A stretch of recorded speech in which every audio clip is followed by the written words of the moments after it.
আপনি মাঝে মধ্যেই দেখছেন যে সকালবেলা যখন ঘুম থেকে উঠছেন তারপর বিছানা থেকে পা নামাতেই কোমরের নিচ থেকে যন্ত্রণা শুরু হচ্ছে এবং পায়ের নিচ পর্যন্ত একটা বৈদ্যুতিক শক, ইলেকট্রিক শকের মতো যন্ত্রণা বা অনুভূতি হচ্ছে। মনে হলো যেন কেউ আপনার পায়ের ভেতর গরম ইস্ত্রি বা ইলেকট্রিক শক দিয়ে দিয়েছে। যন্ত্রণায় আপনি কুঁকড়ে গেলেন, হাঁটতে পারছেন না, বসে পড়ছেন। আমার ক্লিনিকে এমন অনেক রোগী আসেন যারা দীর্ঘ কয়েক বছর ধরে কোমরে বেল্ট পরে রয়েছেন, পেন কিলার খেতে খেতে যাদের পাকস্থলীর অবস্থা খারাপ হয়ে গেছে, তবুও মুক্তি পাননি। পায়ের ব্যথা যন্ত্রণা, কোমরের ব্যথা যন্ত্রণা, হাঁটতে গেলে ব্যথা যন্ত্রণা রয়েই গেছে। এই টাইপের সমস্যাগুলোতে যদি ভুগে থাকছেন তাহলে আজকের ভিডিওটি কিন্তু আপনাদের জন্য অত্যন্ত গুরুত্বপূর্ণ হতে চলেছে। আজকের এই ভিডিওতে আমি এই টাইপের সমস্যাগুলোর জন্য সবথেকে বেস্ট যে ওষুধগুলো রয়েছে হোমিওপ্যাথিতে সেগুলোর সম্পর্কে বিস্তারিত আপনাদেরকে জানাবো।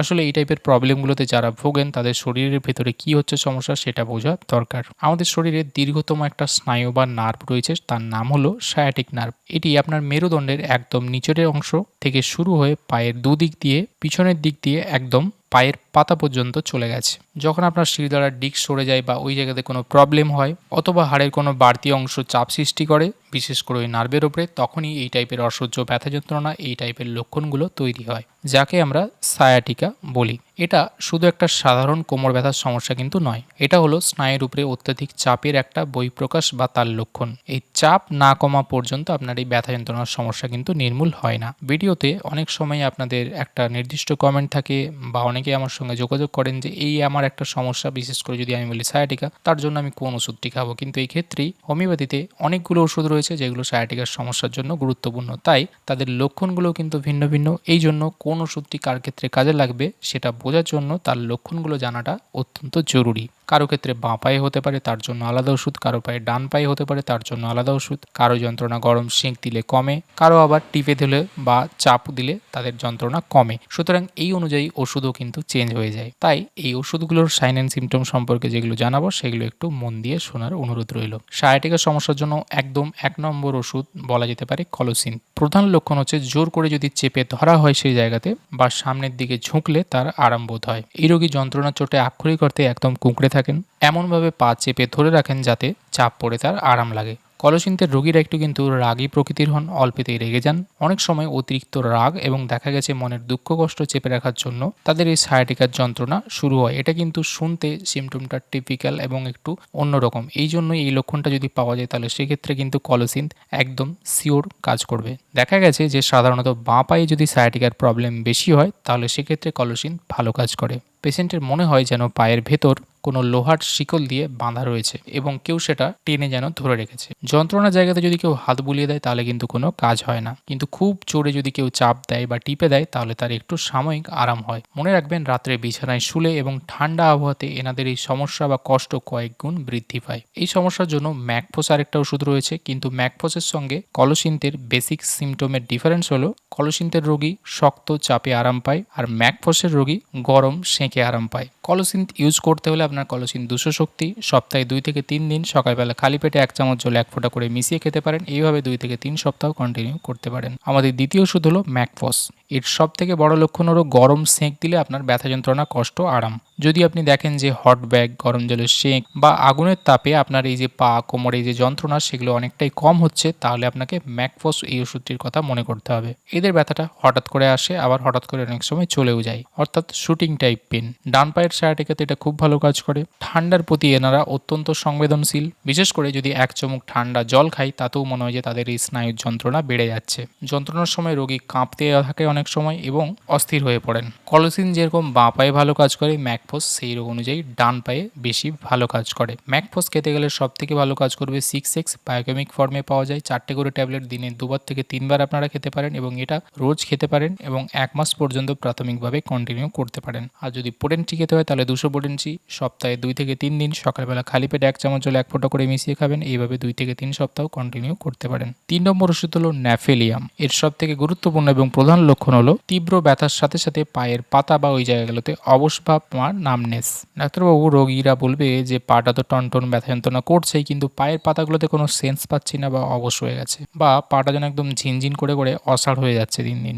এই রোগীরা দেখবেন দীর্ঘক্ষণ হাঁটতে পারে না, একটু হাঁটলেই পা ভারী হয়ে যায়। এদের অদ্ভুত বৈশিষ্ট্য হলো বসে থাকলে বা চেয়ারে পা ভাঁজ করে রাখলে এনারা আরাম বোধ করেন। ব্যথাটা সাধারণত কোমরের নিচ থেকে নিচের দিকে যায় এবং একদম পায়ের গোড়ালি পর্যন্ত যেতে পারে। এই রোগীদের অনেক সময় দেখা যায় যে ইউরিক অ্যাসিডের প্রবলেমও থাকতে পারে। কলসিন্থের ক্ষেত্রে শুধু ব্যথা থাকে, কিন্তু ন্যাফেলিয়ামের ক্ষেত্রে ঝিনঝিন বা অবসভাব তার সঙ্গে থাকে। এটা এর গুরুত্বপূর্ণ লক্ষণ। এক্ষেত্রে ন্যাফেলিয়াম আপনারা 30 শক্তি দিনে 2বার থেকে 3বার 1 চামচ জলে 1 ফোঁটা করে মিশিয়ে সপ্তাহে 2 থেকে 3 দিন কন্টিনিউ করতে পারেন এবং এইভাবে 2 থেকে 3 সপ্তাহ কন্টিনিউ করা যেতে পারে। আমাদের চতুর্থ ওষুধ হলো রাস্টাক্স। রাস্টাক্সের 1 নম্বর লক্ষণ হলো যে বিশ্রাম নিলে বা প্রথম নড়াচড়ায় কষ্ট বাড়ে, কিন্তু দীর্ঘক্ষণ যখন আপনি হাঁটাচলা কাজকর্ম করছেন তখন আপনার ব্যথা যন্ত্রণা কষ্ট কমে যাচ্ছে। অর্থাৎ সকালে ঘুম থেকে উঠে পা ফেলতে গেলে আপনার সব থেকে বেশি তীব্র ব্যথা যন্ত্রণা। প্রথম পা ফেললেন, তারপর কিছুটা হাঁটাহাঁটি করলেন, একটু কাজ করলেন, যত বেলা বাড়ছে তত আপনার ব্যথা যন্ত্রণা মনে হচ্ছে কম। এই টিপিক্যাল লক্ষণ যদি থাকে তাহলে রাস্টাক্স সেক্ষেত্রে অত্যন্ত কার্যকর। এর সঙ্গে সঙ্গে যদি ভিজে ওয়েদার, বৃষ্টি পড়ছে এরকম সময় আপনার ব্যথা যন্ত্রণা বৃদ্ধি পায়, তাহলেও সেক্ষেত্রে রাস্টাক্স কিন্তু দুর্দান্ত কাজ করে। এক্ষেত্রে এই লক্ষণগুলো থাকলে রাস্টাক্স 200 শক্তি দিনে 1 বার সকালবেলা খালি পেটে 1 চামচ জলে 1 ফোঁটা করে মিশিয়ে সপ্তাহে 2 থেকে 3 দিন আপনারা খেতে পারেন। এক্ষেত্রেই ব্রায়োনিয়া ওষুধটি এর সঙ্গে চলে আসে। ব্রায়োনিয়া রাস্টাক্সের ঠিক একদম উল্টো। ব্রায়োনিয়ার ক্ষেত্রে যদি আপনি বিশ্রাম নেন, চুপচাপ থাকেন, তাহলে কিন্তু আপনি অনেকটা ভালো থাকবেন।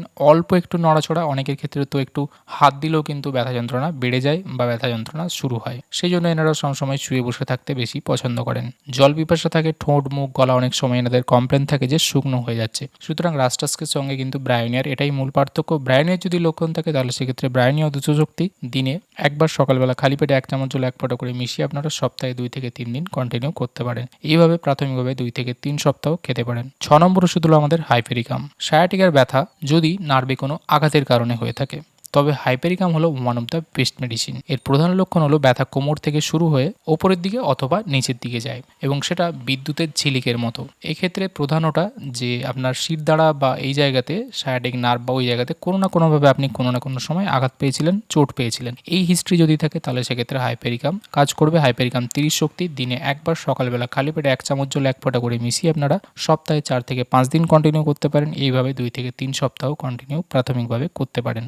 7 নম্বর ওষুধ আমাদের হলো ভিসকাম অ্যালবাম। এর প্রধান লক্ষণ হলো ব্যথা এক পা থেকে অন্য পায়ে আসা যাওয়া করে। অর্থাৎ আজকে আপনার ডান পায়ে ব্যথা করছে, কালকে বাঁ পায়ে, এবং এর সাথে সাথে একটা তীব্র শিরশিরানি অনুভূতি থাকে। ভিসকাম অ্যালবামের সায়াটিকার সমস্যা দেখা যায় প্রধানত একটু বয়স্ক লোকেদের ক্ষেত্রে। তার সঙ্গে সঙ্গে যাদের উচ্চ রক্তচাপের সমস্যা রয়েছে এবং সায়াটিকার প্রবলেম রয়েছে, তাদের জন্য এটা একদম বলা যেতে পারে অতুলনীয় ওষুধ। এই রোগীরা শুয়ে থাকলে আরাম পায়, বিশেষ করে শীতকালে এদের সমস্যা বেড়ে যায় এবং এদের ব্যথার ধরনটা অনেকটা ছিঁড়ে যাওয়ার মতো টিয়ারিং টাইপের পেন। ভিসকাম অ্যালবাম এক্ষেত্রে কিন্তু মাদার টিংচার ফর্মে ভালো কাজ করে। 10 ফোঁটা হাফ কাপ জলের সঙ্গে মিশিয়ে দিনে 2 বার থেকে 3 বার করে আপনারা খেতে পারেন এবং এটাও আপনারা প্রাথমিকভাবে 1 মাস প্রত্যেক দিনের হিসেবে কন্টিনিউ করতে পারেন। সুতরাং বন্ধুরা, এই ছিল সায়াটিকার জন্য বেস্ট কয়েকটি হোমিওপ্যাথিক ওষুধ। সারাংশ যদি আমি বলে দিই তাহলে সায়াটিকের যন্ত্রণায় কুঁকড়ে যাচ্ছে, একদম চাপ দিলে খুব জোরে আরাম লাগছে এবং সামনের দিকে ঝুঁকতে বেশি পছন্দ করেন তাহলে কলসিন্থ, গরম সেকে যদি আরাম হয় তাহলে ম্যাকফোস, পায়ে অবসভাব থাকলে নামনেস, সিনজিন থাকলে ন্যাফেলিয়াম, হাঁটলে আরাম হয় তাহলে রাস্টাক্স, চুপচাপ বসে থাকলে রেস্টে আরাম তাহলে ব্রায়োনিয়া, নার্ভে যদি কোনো চোট আঘাত ইনজুরি হিস্ট্রি থাকে তাহলে হাইপেরিকাম, এবং ব্লাড প্রেশারের সঙ্গে যদি এই টাইপের সায়াটিকার সমস্যা তাহলে সেক্ষেত্রে ভিসকাম অ্যালবাম। সায়াটিকার প্রবলেমে যদি আপনাদের দীর্ঘদিন ভুগছেন তাহলে কিন্তু সেক্ষেত্রে অবশ্যই একজন ডাক্তারের সঙ্গে পরামর্শ করে নিতে হবে। আজকের এই ভিডিওটি আশা করি আপনাদের ভালো লেগে থাকবে এবং উপকারে আসবে। ভিডিওটি ভালো লাগলে এবং উপকারে আসলে অবশ্যই লাইক করবেন, কমেন্ট করবেন এবং শেয়ার করবেন আপনাদের বন্ধুবান্ধবদের সঙ্গে। আজকে এই পর্যন্ত হলো বন্ধুরা, দেখা হবে পরে আবার এরকম একটি ভিডিওতে। তো ভালো থাকবেন, সুস্থ থাকবেন, ধন্যবাদ।